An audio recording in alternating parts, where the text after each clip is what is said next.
we're providing a turnkey service to the customer. So we just swim through all of this stuff. We'll just take it over, and all we'll do is provide them reports and updates, and we'll control all the services and the subcontractors and tie a neat little bow around it. And we decided, you know what? We're doing this so well for our customers temporarily. Why don't we continue this relationship and provide this to not only our customers that are using us here, but also to other customers that probably desperately need the help as well. Rising above the buzz of ultrasonic cleaners and the clanking of stainless steel are the ideas and voices that are changing an industry. You're listening to the Beyond Clean podcast, the central nexus for the people, processes, and products that are improving our sterile processing world. Each week, we speak with frontline technicians, CEOs, engineers, and entrepreneurs with a common goal to help you fight dirty. Every instrument, every time. Whether you are tuning in for education or inspiration, we're glad you did. Now turn on those washers and turn up the volume. It's time to go beyond clean. On this episode of Beyond Clean, we're going to have an engaging conversation around water quality and mobile sterile processing systems with Jeffrey Paquet, President and CEO, along with Rafe Hembree, Regional Business Development Manager for VERDA Water Quality Systems and mmic Medical Systems. The conversation really important, especially with AAMI standard ST108 that's going to be released. It's coming up, and you are going to have Joint Commission surveyors, CMS auditors, and state surveyors coming in to your facilities that are more and more educated around all things sterile processing, and standards like this give them some guidance for what to look for. So getting yourself familiar with that, especially if you're a department manager or leader or supervisor, would be really important. And just having somebody who is specialized in water quality management systems at your side. We're going to be talking about it all in today's conversation, so stay with us. We're going to be back with Jeffrey and Rafe after a short break.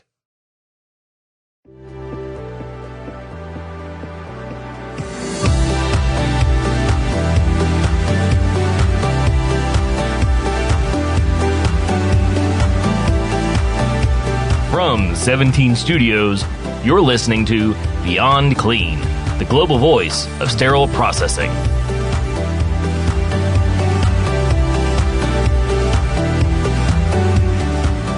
All right, today we are speaking with Jeffrey Paquet, President and CEO of VERDA Water Quality Systems and mmic Medical Systems, as well as Rafe Hembree, Regional Business Development Manager. And we are going to have a really great conversation about water quality, which is a topic that is gaining an incredible amount of momentum in our industry, and for no small reason, but also because we've got a TIR coming up that is going to be addressing a lot of some areas that I'd say has been gray.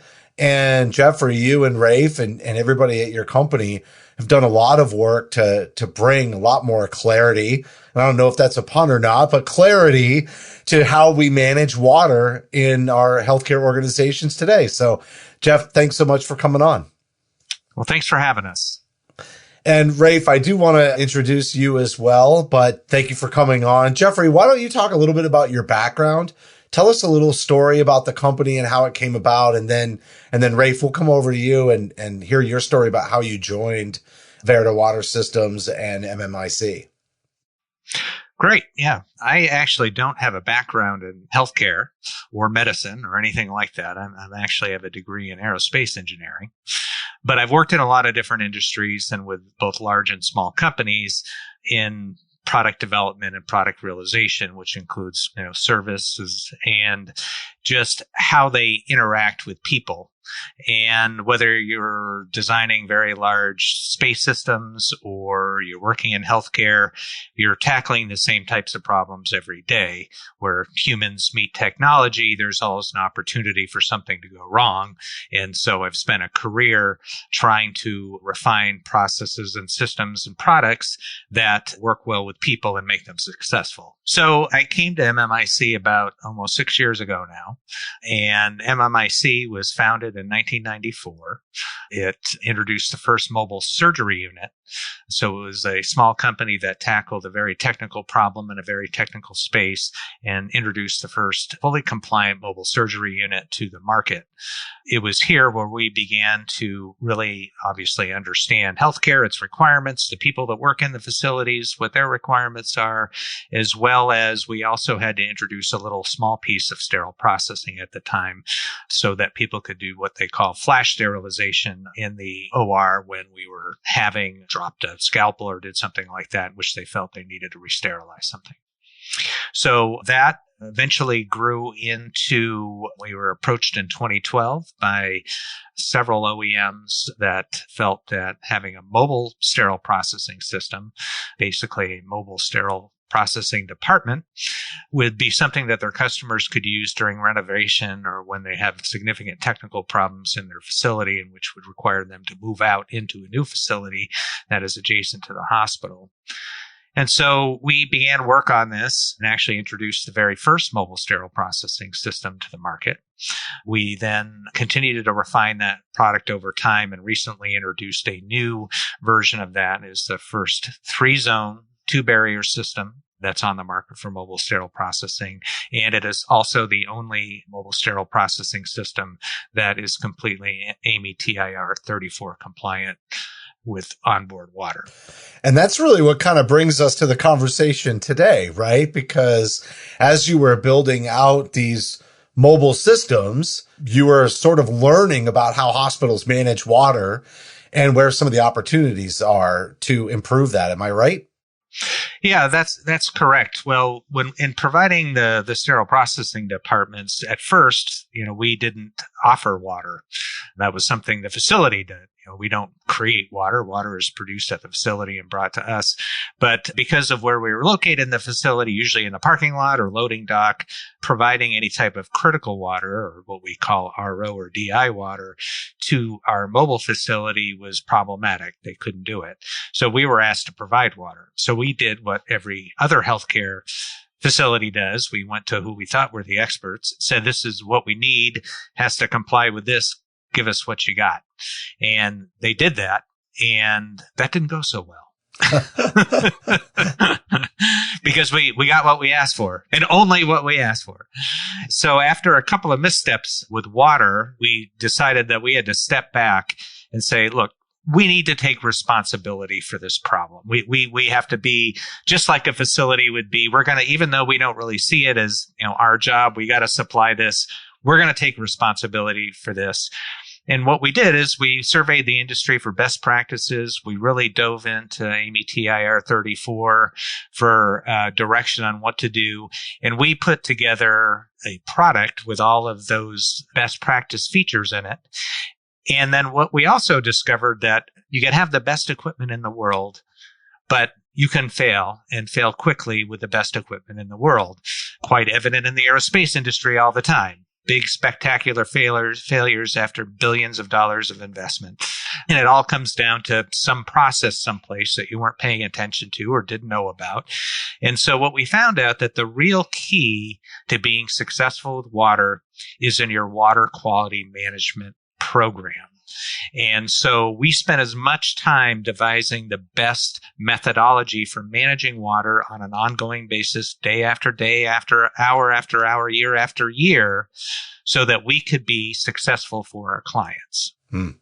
So, Rafe, I think this is a good time to bring you into the conversation for a couple of reasons.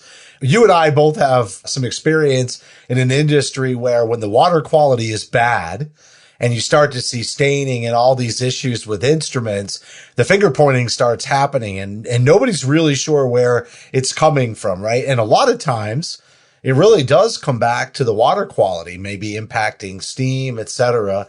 And I wondered if you could sort of tell your story about how you found MMIC and kind of joined the team and what you were seeing in the industry that sort of got you introduced. Yeah, of course, Justin. And again, thanks for having Jeff and myself here. Really appreciate that and honored to be here.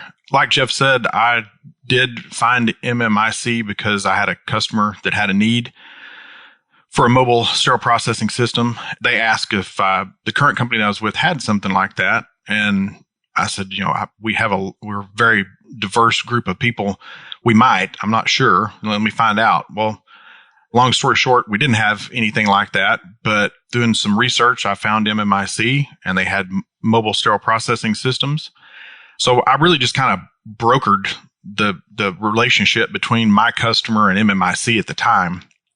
During that process, I learned a lot about what these things do and what their capabilities are. I had never seen one. I mean, in my industry, you can go and find an imaging trailer behind a hospital or an MRI unit, X-ray machine, trailer behind a hospital, but I've never seen anything like this. And I was just, fascinated by it. And then more importantly, I was fascinated by how it would take care of what my customer was looking for, their needs. It met their needs specifically. And then just the relationship that MMIC was building with my customer. At first, I sort of shaded my customer, shielded them away from MMIC because I didn't know, who this company was and didn't want my customer to get hurt, and just thought, I'm going to kind of be the go-between here. Well, finally, once I realized and had done some due diligence and met them and talked to some of the folks there, I said, you know what? You guys just deal with the customer directly. Like, this is all going to work out great. And it turned out beautiful. And in fact, the unit is still there today.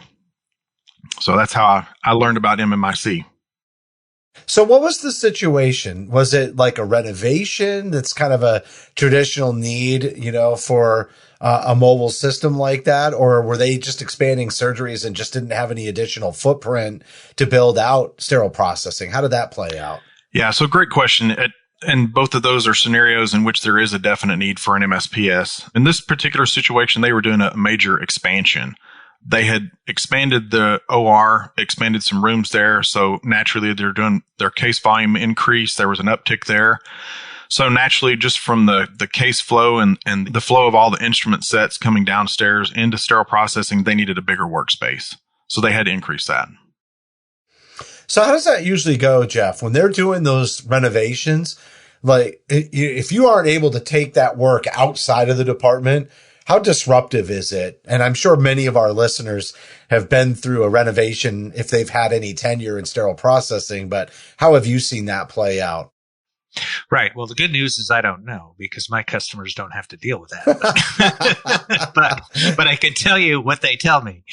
And that is that, for one thing, when you're doing construction in the hospital and it's happening next to you, obviously extremely disruptive.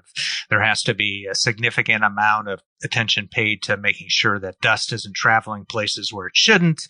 And when you go to your infection control risk plan and you identify what could be a risk, this one would be at the top. Having guys in hard hats running around with jackhammers and plumbers and torches and all of that going on while you're trying to do your job. Oftentimes they try to relocate part of the department somewhere else, and that may or may not work depending on the requirements for air balancing and that type of thing. Often, decon can be tough to relocate because creating a negative pressure space can be challenging depending where you are. And so what you end up having to do is you have to end up conceding on some of your risk mitigation because you're in a temporary situation. And, that can, and then you have to put other type of provisions in place to protect patient care. And all of that is very time consuming and stressful. And then, of course, when you can only work on one part of the department while the employees are working in another part of that department, that can really slow down the construction timeline. It can, and, the longer something takes, the more it costs. And, people, you have to bring in construction people working weekends and nights because you've got daily operations you have to maintain. So this way, it just insulates the whole department from all of that. Yeah. Gives it a stable operation throughout the entire renovation, and then they can just move back in. And if they need additional capacity, right, there's also that opportunity there too. But you mentioned getting pulled into really helping out with the whole water quality management system. It almost was like a rabbit hole, right? Once you started to learn a little bit, you all of a sudden got pulled right down the rabbit hole. And next thing you know, you're in Wonderland, right? So this is really how VERDA came about, is, managing the water quality and having water quality systems in place. And I hear your background too, when you talk about, aerospace, and it's all about good systems, right? And even great equipment can have processes that break down and cause issues. And so how did you find that most hospitals managed the water, and who was responsible for the water quality system? Who owned it, right? Who, if you're an SPD manager or director today, are you talking to about the water quality system that's in place to support your department? Right. Well, when we first realized that we weren't doing a good job, or we needed to do a job here, we went to the facility and we're like, well, how does this happen in the facility? And people are like, I don't know. It's kind of, well, I think the facilities does something, and they've got some vendors, and I know Biomed comes down here every so often, and there's something in the closet. I know that there's something in the closet that got tanks. I know those tanks got to be changed, this is all in good fun. It wasn't quite that bad, but the problem with managing water quality in the hospital is that nobody in the hospital is an expert at water quality management or chemistry. Certainly not the department who is ultimately responsible for the outcomes, which is the sterile processing department. They have other primary job. The facilities department is not controlled by the SPD department, and they aren't water quality experts.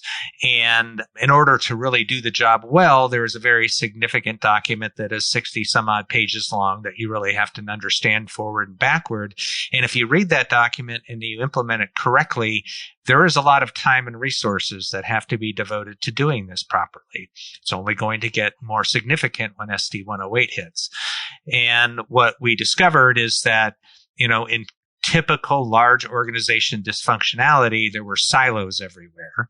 And while the SPD had a need and they knew they were responsible for it, they didn't really have the resources to understand it, digest it, and manage it.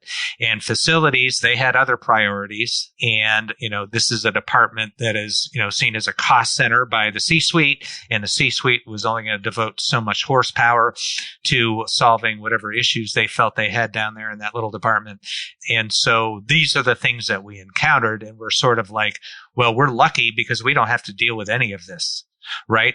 We're providing a turnkey service to the customer, so we just swim through all of this stuff, and we'll just take it over, and all we'll do is provide them reports and updates, and we'll control all the services and the subcontractors and tie a neat little bow around it.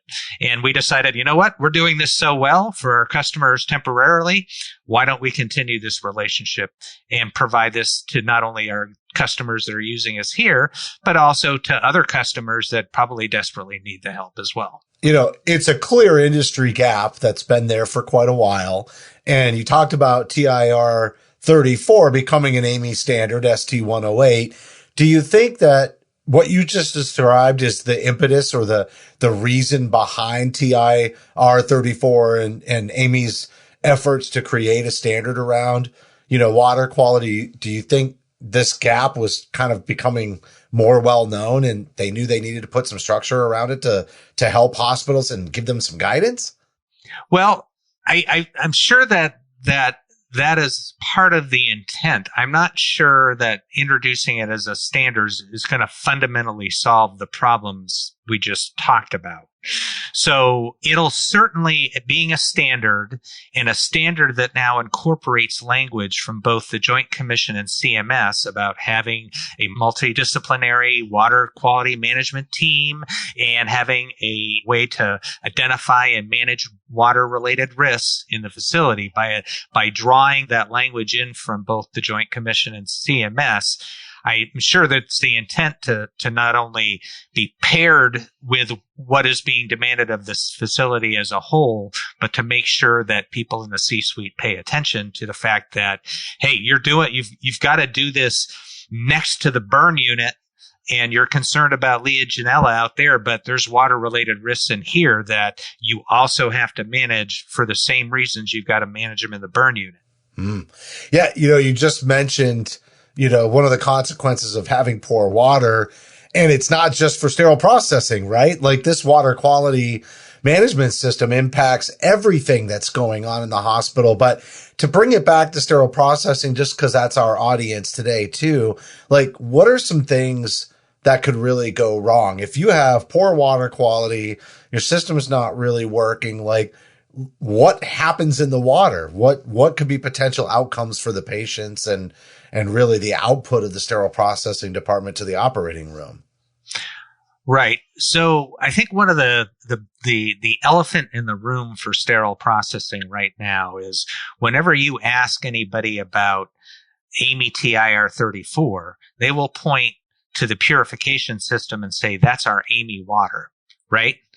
And well, that is water that is governed by the AMI document.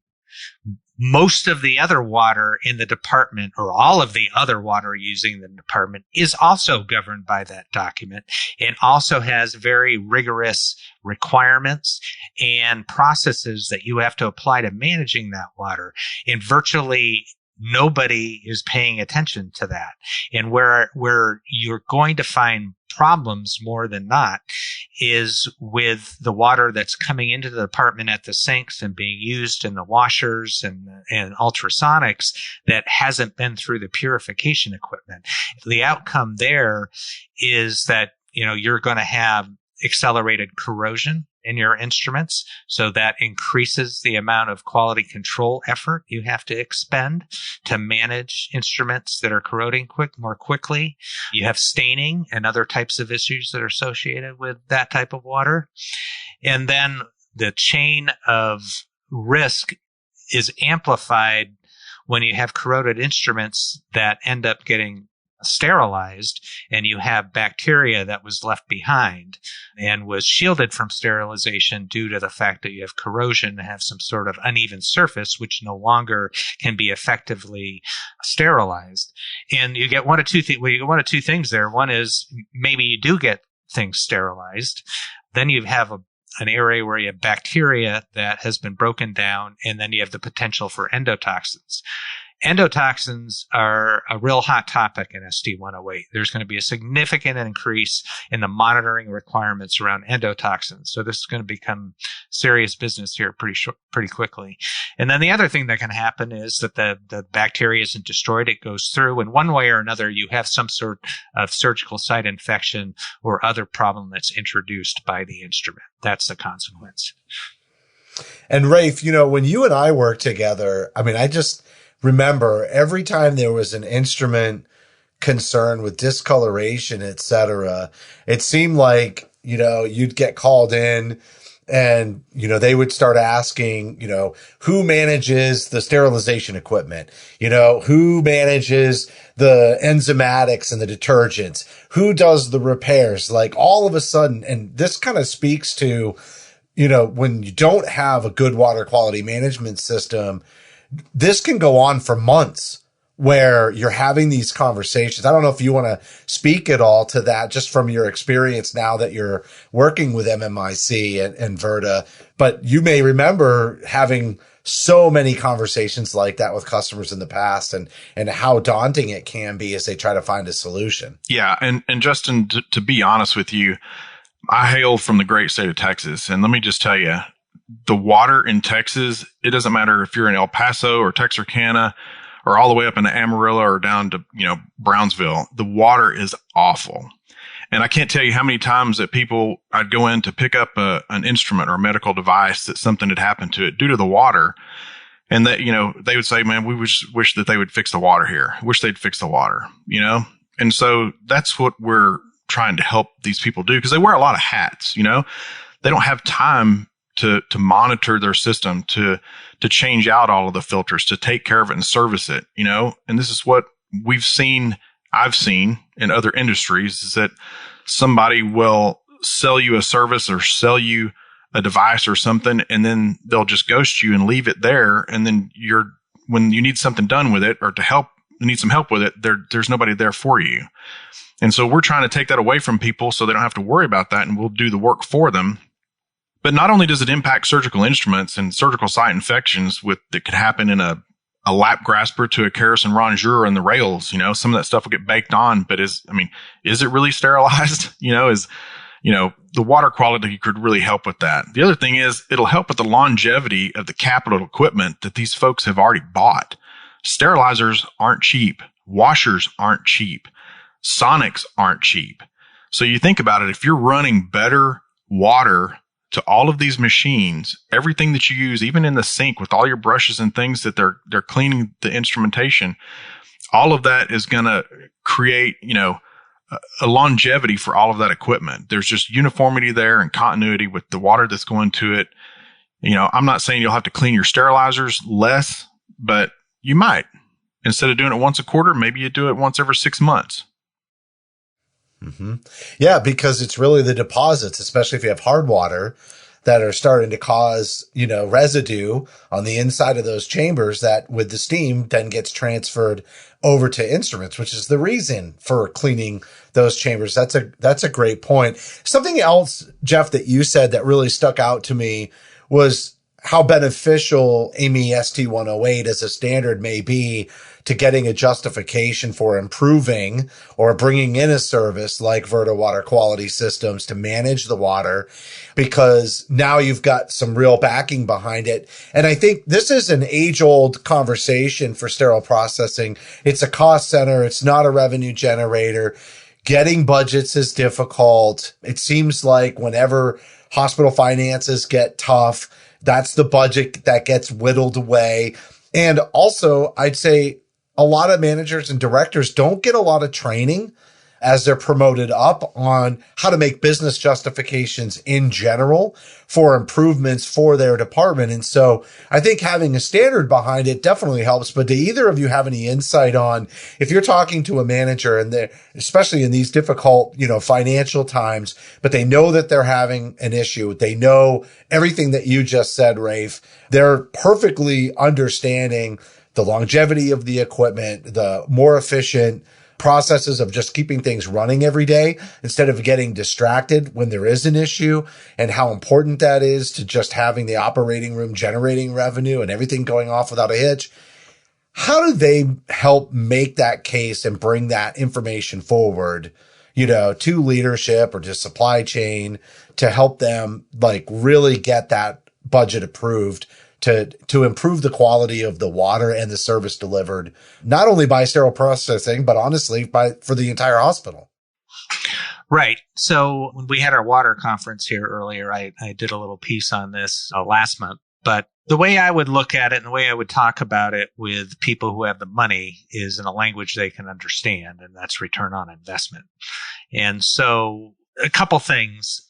With better water, if you reduce your inspection activities because you have less things we have less problems. When you have a problem, you got to identify it, you got to document it, you got to decide what you're going to do with it. Probably is going to go out to some place and get repaired, maybe, or some other process it has to go through. That has to be managed. That has to be documented. That has to be controlled. When it's put back in inventory, it's got to go back through sterile processing and whatnot. So that's a lot of noise, a lot of non-value added noise. In fact, all of quality is technically non-value added. If you have a process that doesn't fail, then you have no need for quality. So the better the process, the less quality you need and the less cost you have. So if you have less people doing that because there's less activity, you've already created more people in your department without having to hire any more people. So, we're in a time where everybody's trying to find people. And I know sterile processing has a terrible time trying to find people to fill positions. Well, this is one way where you don't necessarily have to fill positions. You just create more bandwidth for the department by eliminating this. So that's one way in which you can talk return on investment. And then the simple things is, how much do you spend on instrument repair or other type of instrument services a month, a year? And then it's very easy to identify water problems. There's charts out there with the different colors, and you can just identify. So what is that? 50%, 40% of your problems? Okay. If your instrument repair budget is $120,000 a year, then every year you're probably spending $60,000 that could be avoided on that. And then it comes down to also, if your department has more capacity to process, then you create operating rooms without actually having to build them or necessarily hire more surgeons. So there's that. And then there's always the ultimate threat where this is now a standard. It's aligning itself with the Joint Commission and CMS language around water. And the Joint Commission and CMS are going to come in and they're going to audit. And if you're not doing what you say you were doing, you're not following this spec like you say you're going to say it, they may very well shut you down. In which case, what does that cost? It doesn't take one day of no sterile processing to pay for all of the improvements you probably need in that department. Yeah. If Joint Commission or your accrediting body or the state or CMS comes in and does a survey or an audit and finds deficiencies, you're right. Absolutely. You could get a citation. There can be a CAPA or a corrective action plan that has to be put into place. And all those things do distract from the day-to-day operations. They require manpower that has to be allocated to put in that corrective action. And I think that's a fantastic point, is handling that proactively and knowing that Joint Commission surveyors and CMS auditors are going to be looking for this and now have some guidance. It's been the Wild West in the past, and I think they avoided sterile processing, but we've seen them really start to come in and have a lot more eyes on during their surveys, especially Joint Commission, around sterile processing. And part of it is they're getting this guidance on how to improve or how to be more knowledgeable about what a quality management system looks like in these hospitals. So it's a really great point. I know we're kind of wrapping up here a little bit, but I did want to ask you too, are you a nationwide company? Can you talk a little bit about, just how flexible and easy you are to work with? Maybe some other, just thoughts on the company overall? Sure. So we absolutely are nationwide. We've supplied services to probably most states. We've certainly been to Hawaii and Alaska. Not easy to get to with tractor trailers. A lot of wet driving, and we are able to support everybody nationwide with the way we're set up. And we do that as a matter of course of business and mobile. And certainly with water, we have a whole formula with tools and everything. We have some really cool tools for our customers so they can access their information really easily without having to get on the phone with us or anything. It's all right there at their fingertips. When we introduce this stuff to our customers, they're like, where has this been all my life? Can we put other stuff in it? So yes. And what was the other part of your question? Just as far as how easy you are to work with, how customizable you are. Do you have a lot of outsourced partners that you have to kind of coordinate when you're doing things? What's that all like? Right. So we're very easy to work with. When you call us, you're going to get a person on the phone. You don't generally have to press one number before you get a human being. We don't send you into orbit. We have an account management function. So everybody gets an account manager. You get a meeting with your account manager bi-weekly if you want one, or once a month, depending on whatever it is. Generally, you're going to get a meeting with your customer account manager every month, review all your reports around water and what work has been done on the system, what issues have come up, if any. Do we, and obviously if the action needs to be taken, we're going to notify you immediately, but we'll discuss your water tests, what they mean, those type of things. And then we have a nationwide service organization that can service everybody nationwide. We rely heavily on partners in regions. We have a whole plan about how we manage all of our subcontractors. We've been doing that for years in the mobile unit, so it works very well. And so, yeah, we can reach anywhere, and we are notorious for over communicating with you. So you'll never have to worry about anybody being there when you want to talk to somebody. That's so important in healthcare. Having worked in healthcare for, a couple of decades, I'd say, over communication is absolutely key, especially when everybody is as busy as they are today. I love the monthly reports. Well, Jeff, I also would love to hear a lot more about that Hawaii support. Yeah. And so maybe we can do that over a beer at HSPA. But sounds good. I do want to read some comments from your existing customers. So you had a network hospital who was asking for a referral from a current customer. And this is the quote that they gave the current customer. We relocated to a mobile SPS from MMIC as well as a VERDA Water mobile unit last September, and will more than likely be in it for another year. We have weekly meetings with MMIC to discuss any issues and provide updates with any equipment or water quality issues. I highly recommend them to any facility that needs a mobile SPS system. The service they provide is outstanding. And so you were saying you over communicate, and you were telling me about monthly reports, and here we are, with a customer saying that they're discussing it weekly, which is fantastic. Some customer feedback that you got during a conversation about using VERDA Water Quality Management Systems here. They say our facility had some of the lowest procedure rates in our network. So obviously they're part of a larger system, and everybody's looking at, performance from one location to another. And they said during the time we have been using MMIC and VERDA, our hospital is now doing more procedures than any other network hospital. That's quite a turnaround.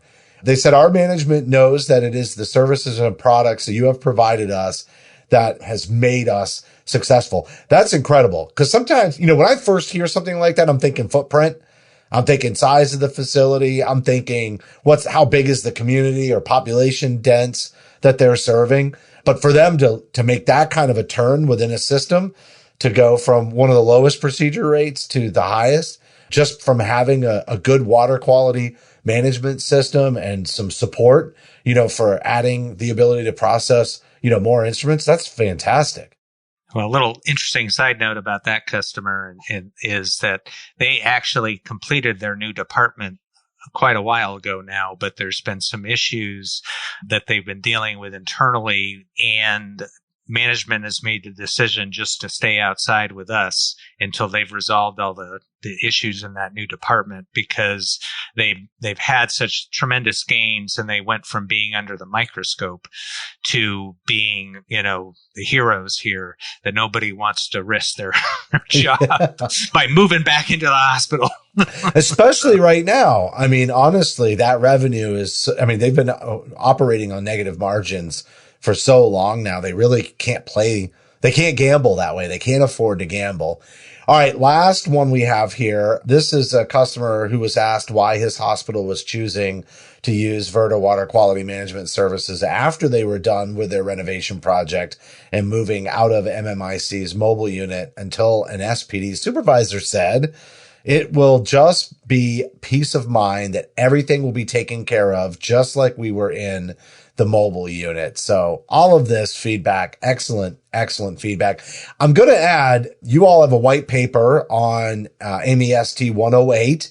We're going to have that on the smartphone application as bonus content. So if you downloaded the app for iPhone or Android, the Beyond Clean app, and you pull open this episode, you'll click on the gift box and you'll be able to pull up that white paper. And if you're going to HSPA, you can also get the white paper by visiting the VERDA Water Quality Systems and MMIC booth there at HSPA. So definitely go over, introduce yourself, and learn a little bit more. Gentlemen, I've really enjoyed this conversation today. And Rafe, you and I obviously have worked together in the past, so it was a great opportunity for you and I to reconnect. Is there anything you would add to the conversation before we wrap up? Just a couple of things, some parting thoughts. One, I've had some customers tell me that once we're decommissioning one of our mobile systems, they have made the comment, hey, can you just leave the water here? Can you just leave that water part of it here? Just take the, the system with you, but leave the water. So they've always loved that. The other thing is that I've heard some feedback is that more often than not, you're moving people from their sterile processing department into a very small mobile system, right? And so you're taking a lot of their room and elbow room and functioning room away from their current space into a smaller space. We try to make that as comfortable and user friendly as it can possibly be. And people are super thankful because it's really bright in there. It's the HVAC units are really great. It's all computerized, digitized on the walls with iPads that show alarms for air pressure and water, etc. They absolutely feel like, well, if we're going to be uncomfortable, this is the most uncomfortable we can be until our new department gets built, right? So they're super happy about it. I really like that visibility of compliance and performance metrics. I just think that is really, I'm sure that's incredibly helpful. And it's probably would be a great thing to have in every department, not just a mobile system. So that's also really interesting. Maybe we'll save that also for a beer at HSPA. But I do want to let everybody know, if you want to learn more information, you can send an email to sales@mmicmedical.com or sales@verdawater.com. VERDA is VERDA. You will find them on LinkedIn and Facebook. They've got a phone number. It's toll free, 800-748-2322. And they're on the web, www.mmic.medical.com or www.verdawater.com. Jeffrey, great conversation. I can't wait to read your white paper, by the way, and really love everything that you're doing to bring, some real quality metrics to managing water. Cause I have seen that and had experience supporting hospitals in the past that can be a huge area of gap. Is there anything you want to add before we wrap up the conversation today as well? Nope, just that we're going to be both Rafe and I will be at HSPA in the booth. And if you found us captivating here, you just can't imagine what it's going to be like in person. So we'd like you to come by, and we can talk water, or we can talk other things associated with sterile processing, but we'd love to see you. Well, it was great talking to you both today, but it'll be even better to see you at HSPA. I'll definitely be stopping by. And I just want to thank you, gentlemen, both for coming on and sharing some of your success stories and the value that you're bringing to, really bring greater efficiency and quality standards to sterile processing departments across the country. All right. Thank you very much.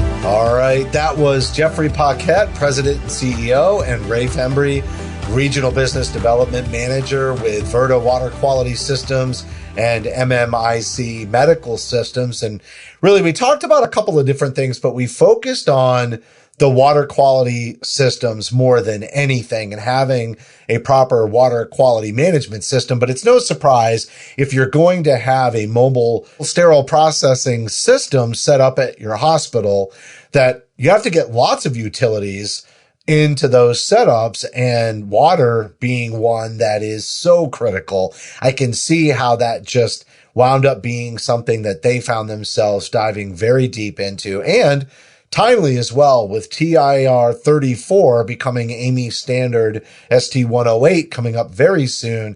I think the timeliness of this conversation and the service that they deliver is really, really strong. So I do want to remind you that you can follow them on LinkedIn and Facebook. They have an account for VERDA and for MMIC. You can visit their websites, mmic.medical.com or verdawater.com. Again, VERDA spelled VERDA water.com. You can also send them an email, sales@mmicmedical.com or sales@verdawater.com, or call them 1-800-748-2322. And that's going to do it for this vendor spotlight. But as I mentioned, we have bonus content for you, a white paper on ST 108 written by Jeffrey himself.